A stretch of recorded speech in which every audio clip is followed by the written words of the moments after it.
President Barack Obama continues his sales pitch for the Iran nuclear deal that his team negotiated a few weeks ago today with a big speech at American University. This is, I think, an attempt by the president to lay out his arguments once again in a high-profile setting before all members of Congress head home for the August recess and have town hall meetings in which they hear from their constituents. I think the president wants the groundwork laid better before those conversations begin out across the country. He's likely to make the same arguments he's made before on behalf of this deal, that this shuts off any path the Iranians might take toward a nuclear bomb for at least 10 years, probably 15 years, he will say.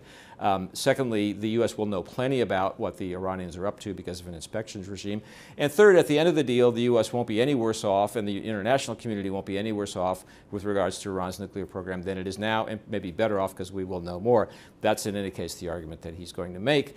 In addition, he now has a new argument that he'll throw out, I'm sure, which is that the Persian Gulf countries, Saudi Arabia chief among them, have basically told Secretary of State John Kerry in the last couple of days that they're comfortable with the deal. They think it probably does stop Iran's nuclear weapon. That's a very useful and powerful counter-argument to the one the Israelis are making, which is that the deal is essentially fatally flawed.